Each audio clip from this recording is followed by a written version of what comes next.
Ready?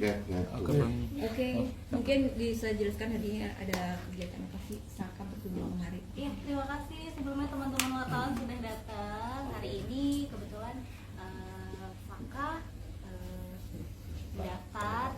mendaftar di pt.dusdusan.com untuk menjadi karyawan kita ya. Seperti yang kita tahu, Saka bagaimana ceritanya di luar kasus itu, dusdusan.com dengan visi misinya mewadahi ibu rumah tangga dan siapapun yang ingin mendapat penghasilan dari mana aja dan kapan aja. Begitu juga dengan Saka yang membuat kita pt.dusdusan.com tergerak hatinya untuk memberi kesempatan Saka supaya bisa menafkahi keluarga dan juga dirinya gitu. Jadi hari ini Saka menjalani tes dulu sesuai prosedur bagaimana sih kalau jadi karyawan di dusdusan.com gitu. Tadi sudah tes psikotes, udah interview juga.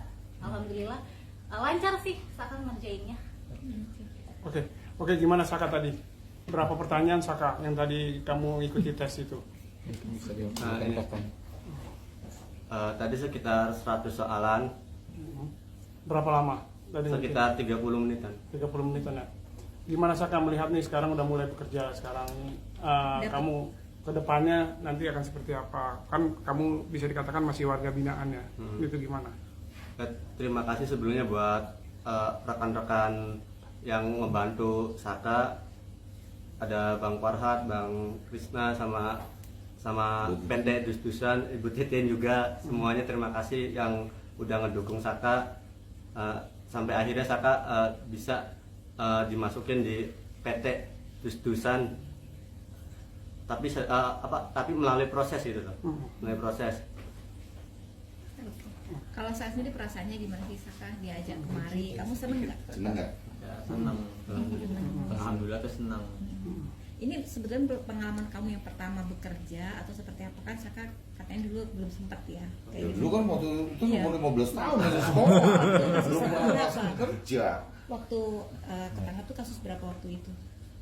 Umur adik saya tuh sekitar 15-16. 15 ya. Jadi gini Mbak, kenapa misalnya Saka sulit mencari pekerjaan? Karena setelah keluar dari penjara gitu, dia kan tahun 2020 udah pulang. 20 bulan April. Tetapi Saka tuh nggak bisa diterima kerja di Cirebon karena apa? Cap dia terpidana pembunuhan itu yang bikin dia berat. Walaupun hanya jadi kuli bangunan itu orang pada takut, padahal seperti yang saya sampaikan sebelumnya, ada beberapa hal yang harusnya memang tidak terjadi pada diri Saka. Sekarang sedang diperjuangkan melalui PK oleh Bapak Krisnamurti. Itu pun tidak hanya masalah PK yang sedang kita godok untuk memulihkan nama baik Saka, tetapi Bang Krisnamurti juga memberikan kesempatan seluas-luasnya Saka agar bisa bekerja dan diterima di tempat pekerjaan yang lebih layak daripada sekarang kuli bangunan. Untuk jadi kuli bangunan aja dia susah Mbak, karena itu kalau tidak di bawah saudaranya dia nggak bisa. Jadi kalau dia daftar sendiri ke kuli bangunan gitu, misalnya ada proyek, tahu itu Saka nggak diterima. Itu yang kami bikin berat. Saya luar biasa terima kasih Mas Krisna karena melalui. Nih kakaknya tertarik juga nih. Lihat di dalam gimana tadi? Tadi menarik banget di bawah, masuk wow gitu ya. Sampai saya tuh orang awam ya, saya tuh sama sekali namanya bagian HP tidak sama sekali, sudah sibuk sama anak. Sama sekali saya orang yang tidak tertarik dengan dunia maya, tidak sama sekali. Cocok bisa jadi reseller dusdusan Mbak. Pas ngeliat barang-barang apa? Wah ini barang. Wah, ini aku suka nih, ibu-ibu suka. Wah lucu-lucu gitu. Tapi sebagai keluarga perwakilan dari keluarga gimana nih Saka hari Ada ini? proses Iya. Alhamdulillah Saka. Maksudnya sekarang Saka udah mulai mau dirangkul orang. Sama sekali tadi namanya Saka itu kalau dia takut, dia tidak mau. Tapi sekarang ada yang membantu, ada yang support, sudah ada sedikit perbaikan, sudah ada perubahan. Alhamdulillah, terima kasih yang sudah membantu. Kakak mengenal Pak Krisna kayak gimana sih? Sosok Pak Krisna gimana nih Saka? Iya. Jadi gini, kalau itu mungkin Saka nggak paham prosesnya. Sebetulnya begini. Gimana Bu? Awalnya memang kan saya kebetulan tampil di beberapa media untuk membuka fakta persidangan. Kemudian pada satu kesempatan saya berkomunikasi di satu media dengan Mas Farhad. Mas Farhad sebetulnya kelihatannya masih ragu. Akhirnya kan saya tantangin aja deh, Mas Pat gini deh, kita lihat berkasnya. Mas nggak usah banyak cerita dulu, buka berkasnya. Setelah itu saya buka berkasnya. Dari situlah Mas Farhat mungkin berpikir, kok ini ada yang salah gitu. Berkomunikasilah dengan Mas Krisna. Yeah. Nah dari situ akhirnya datang ke sana. Gimana proses antara Mas Farhat dengan Mas Krisna? Mangga, karena saya berkomunikasi gitu. Ya, saya peduli dengan kasus ini, menarik buat saya ketika kita membuat satu grup ya Bu Titin. Yeah. Satu grup, kan dalam kasus Vina, terutama adalah masalah Saka yang terpidana 8 tahun, sudah menjalankan 3 tahun 8 bulan. Banyak kejanggalan di sini. Kita komunikasi. Sehingga waktu kemarin saya dari Jogja, saya mampir nih ke Cirebon, ingin bertemu dengan Bu Titin. Langsung ketemu Bu Titin, ketemu dengan Saka. Mendengar langsung dari Bu Titin, melihat berkas, lalu mendengar langsung juga dengan Saka, semakin menarik.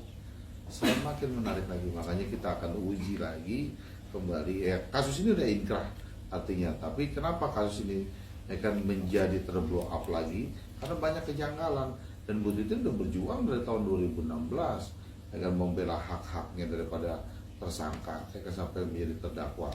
Cuman teriakan-teriakan Bu Titin banyak nggak didengar orang kan gitu. Ya, maklum pengacara kampung. Kalau pengacara kampung nggak didengerin.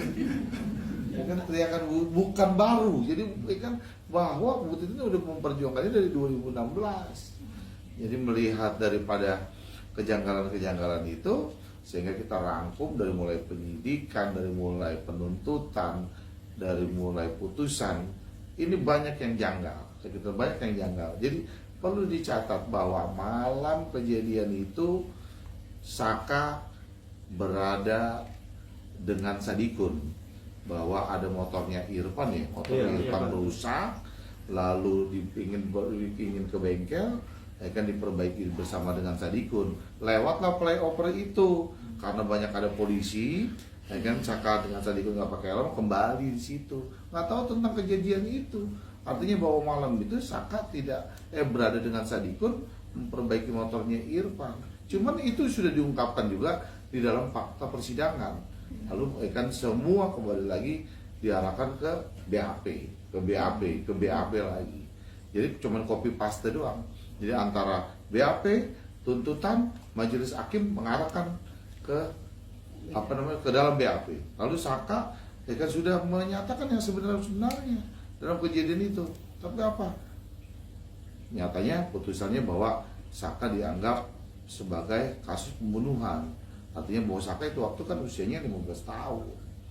Masih dalam undang-undang perlindungan anak. Karena pasal yang disangkakan Saka dalam BAP itu pasal apa? 340. Kalau dalam BAP 351. Iya, 351. Kan cuma dalam putusannya menjadi 340. Coba bayangkan. Nah, kami akan uji nanti di PK. Bismillah. Polda Jabar gimana? Ya, Polda Jabar terkait menyangkut masalah apakah Saka kenal dengan Peggy, ya kan? Lalu di mana pembuktiannya?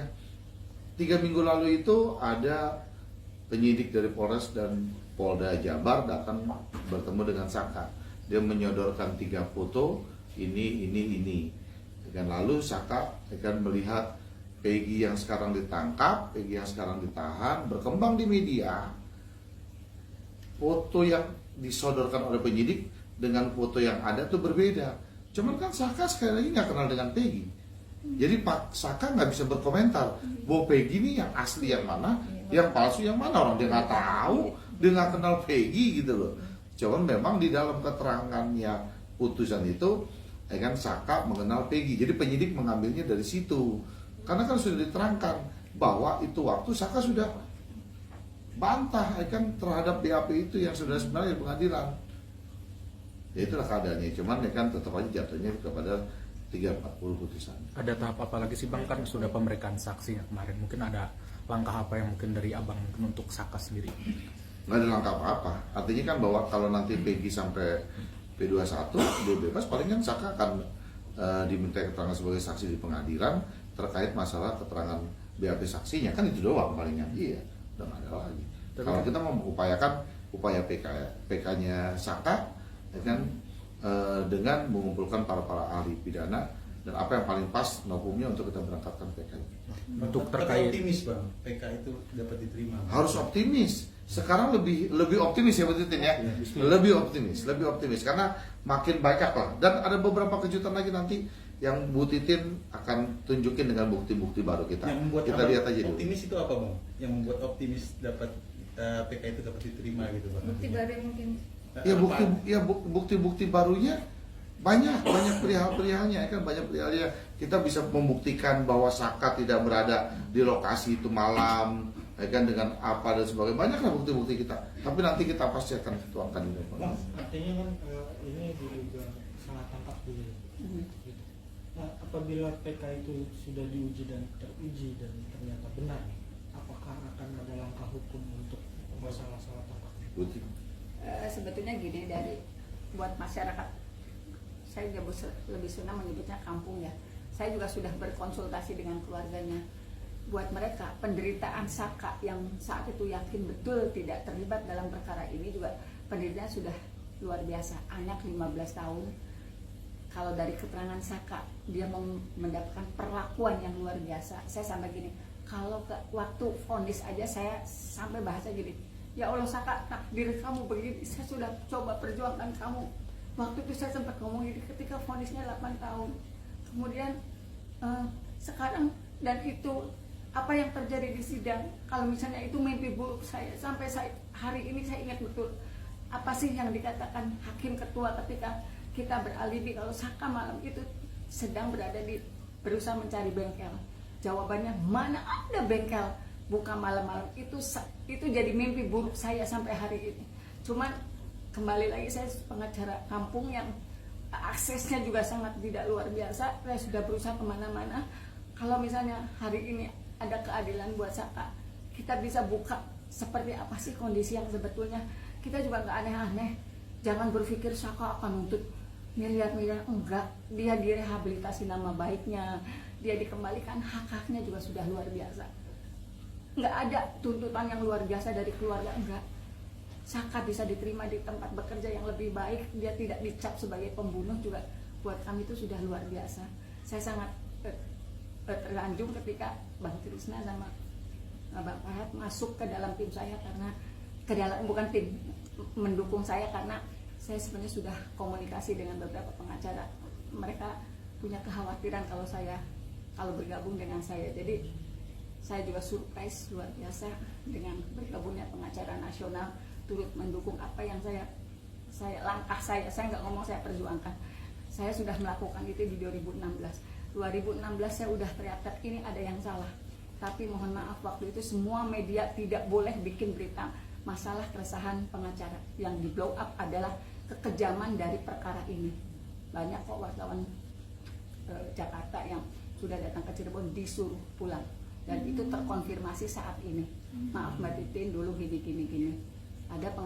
Ada wartawan yang ketika dia bercerita secara pribadi dengan Saka, menceritakan bagaimana dia saat di pemeriksaan di Polres Cirebon Kota.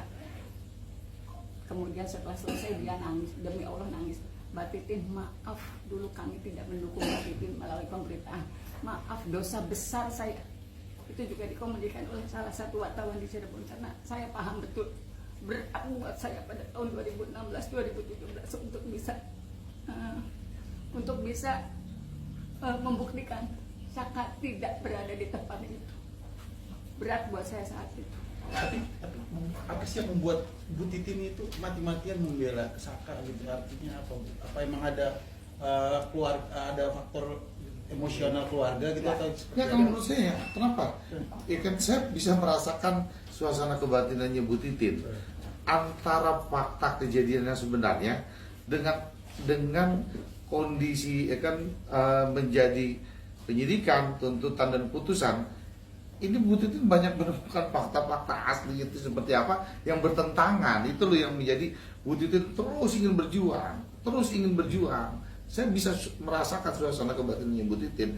Artinya memberontak apa sih? Ini loh kejadian yang sebenarnya itu begini gitu loh. Kenapa kan terjadinya begini? Hasilnya kok begini gitu loh. Itu loh kalau menurut saya seperti itu. Nanti ada intervensi dari pemerintah. Kenapa? Ada intervensi juga dong. Bu Titin mungkin yang pernah tahu. Saya sih ginilah, saya ngomong fakta persidangan. Dari dulu fakta persidangan tidak sesuai dengan bukti-bukti. Dari fakta persidangan itu bicara dari tuntutan dan fakta persidangan ada perbedaan yang sangat jauh. Seperti yang saya sampaikan di putusan tuntutan itu kematian korban karena luka tusuk di bagian perut dan bagian dada. Di fakta persidangan dari hasil otopsi kematian itu karena retakan tulang belakang tengkorak. Kemudian baju yang digunakan korban yang dihadirkan di persidangan dan terkonfirmasi oleh saksi itu baju yang digunakan korban itu tidak robek. Padahal di tuntutannya kematiannya karena luka tusukan di dada dan di perut. Jadi saya sih ngomongnya fakta persidangan. Saya menghadirkan saksi alibi tidak didengar. Itulah sebabnya pada saat pemeriksaan Saka di persidangan, karena merasa persidangan itu tidak sesuai dengan persidangan anak, saya melaporkan ke Komisi Yudisial. Selain saya ke Propam Polda Jabar, karena di situ 2 hari setelah penangkapan saya juga bisa tidak melihat kondisi yang ditangkap. Kemudian ada foto-foto yang luka boncor-boncor itu. Saya lapor ke Probala tanggal 7 September 2016. Saya lapor ke Komnas HAM karena saya juga tidak bisa menemui orang yang ditangkap. Semua yang ditangkap pada tanggal 13 September 2016. Akhirnya setelah proses persidangan juga saya melapor ke Komisi Yudisial. Dan itu memang kalau Komnas HAM baru 2 minggu belakangan ini setelah viral baru membuka kembali perkara ini. Dan sebetulnya berkas di Komnas HAM itu masih lengkap, hanya foto-foto yang boncornya aja yang hilang. Saya kasih kembali.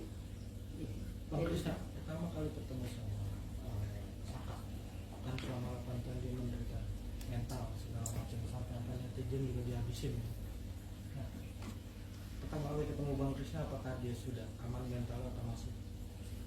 Saya melihat pertama kali bertemu dengan Saka sekarang umurnya berapa nih? 23 tahun. 23 tahun. Tapi terasa saya seumuran 23 tahun tuh kayak masih komunikasinya tuh masih kayak komunikasi orang umuran 15-16 gitu loh. Nggak bisa terlalu Ya kan dia. Maksudnya kenapa dia nggak bisa menjadi umur 23? Ya karena waktu itu kan di pressure kondisi di umur 15 tahun kan seperti itu, bayangkan coba. Ada trauma ya Bang? Iya, pasti trauma lah. Coba kalian lihat nih sekarang, coba bahasanya ngomong dengan Saka. Iya. Ya kan nggak seperti kayak umur 23 dia. Bang, artinya ini perlu konsultasi Pendampingan psikologi, psikolog pendampingan atau seperti apa sih Bang untuk memulihkan kepercayaan diri dia, terus kayak gitu kembalikan mental tadi. Oh iya, nanti kita akan coba bantu secara pelan-pelan ke arah sana. Nah, untuk PK sendiri itu kan pasti kalaupun itu pasti ada tuntutan untuk pemulihan nama baik, ganti rugi segala macam, kan negara wajib ya mengganti rugi kalau misalnya dia terbukti salah tangkap. Seperti apa? Yang saat ini yang penting kita konsen akan terhadap novum kita dulu aja ya Bu Titin ya. Akan Dan kita novum. nggak bisa ceritakan di forum ya. Iya, novum kita dulu aja. Dan kita akan perkuatkan untuk masalah PK. Oke, gitu ya. Dalam pekan ini Juga Bang, kan- kan kalau untuk masalah kerja berarti udah mulai sekarang bisa bekerja Nah, atau saya gimana? lihat Pekerjaannya kapan? Kapan nih Bang? Pekerjaannya Ya mungkin sekarang magang dulu, nanti kita Karena ada wajib nanti lapor wajib masih lapornya lapor. selesai baru akan bekerja. Berarti Saka akan menetap di Jakarta nih nanti kalau misalnya sudah bekerja di Kan ada Jakarta. beberapa kan cabang kita penempatannya kan bisa di daerah juga nggak Oh, masalah. oh, iya, iya. Bisa juga Bisa bisa bekerja di mana aja. Iya. Kan ini kan sistemnya kan dari pusat yang diatur. Gimana tuh? Bu? Gimana? Iya mungkin Gimana? Ya, Seperti apa? gitu ya. Ngerti Iya, saya karena kurang memang paham. sebetulnya Desdusan sendiri ini pusatnya memang di Jakarta Barat ya. Cuma memang kita banyak sekali gudang-gudangnya di daerah, ada di Brebes yang sedang dipersiapkan, kemudian juga ada di Medan dan lain-lain gitu. Jadi memang saat ini Saka sesuai info dari Pak Kris ya untuk kita interview dulu, kita tes gitu dan akan menjalani prosesi magang dulu ya karena masih wajib lapor ya Mah ya. Gitu. Sampai kapan Mbak? Magang itu. Magangnya di sini. Masih 2 bulan wajib Betul, lapor. kan masih wajib lapor dulu kan, Oh, berarti. gitu. Karena kalau misalnya magang masih fleksibel gitu. Dan terus kita juga masih membina dia supaya bisa berinteraksi dengan yang lain. betul, Iya. iya. Bang, ini Bang, bukan gimana tapi apakah dus-dusan.com sudah siap? Maksudnya ada beberapa netizen yang nyinyir juga gitu. Iya. Dengan netizen dan gimana Nah, menanggapi nah, netizen? ketika Mbak menerima Saka dengan dalam tanda kutip ada kasus gitu, Ya. pasti kan akan banyak pertanyaan. Pro kontra Betul, seperti apa? karena sempat juga memang diperbincangkan dari internal kita ya ketika mendapat informasi bahwa dari manajemen ingin memberi kesempatan gitu. Cuma memang di luar kasusnya itu ya salah atau tidak memang itu bukan ranahnya Desdusan untuk membahas gitu, tapi memang sesuai dengan visi misi desdusan.com ini kita tuh memang ingin mewadahi di mana kita reseller kita wadahi untuk memberi pendapatan penghasilan gitu. Begitupun melihat dari kasusnya Kak Saka ya, karena tadi Mama juga sempat info daftar kuli bangunan sana sini nggak bisa gitu kan. Nah, dengan visi misinya Desdusan mewadahi siapa saja biar bisa berpenghasilan, begitu juga untuk Saka. Gimana nanti melalui prosesnya menjadi karyawan, tapi juga tadi tes dulu ya. Tes dulu gitu. Dan ya toh Saka juga udah menjalani hukuman yang tadi sudah dilewati sekitar 8 tahun ya, berarti kalau memang katanya bersalah atau tidak ya sudah menjalani proses kalau dia jadi hukumannya. konten kreatornya daripada apa tuh namanya dus-dusan kan juga bisa kerja di rumah juga bisa. Betul. Komunikasi dus-dusan modelnya gitu kan? Iya, modelnya Iya. begitu juga kok. Dia bisa konten di rumah atau gimana? Ya gitu Iya ya. betul, karena kita juga terbiasa reseller dan lain-lain tuh dari yang nol yang nggak punya pengalaman sama sekali. Begitu juga kan kalau Saka ya lama di dalam penjara, nggak ada pengetahuan dan lain-lain, tentu kita akan memberi wadah juga ilmu dan lain-lain gitu. Kita samakan dengan yang lain-lainnya seperti itu. Oke. Dari Saka sendiri Iya. tertarik nggak kerja di dus-dusan gini, kan harus nge-live gitu. Dari Saka Gimana, sendiri Saka? tertarik ya? Tapi Kan tinggal sebenarnya nge-live doang, Iya. itu nggak Saka. Gimana Saka? Nanti tinggal diajarin. Senang nggak? Senang nggak? Dikit dong.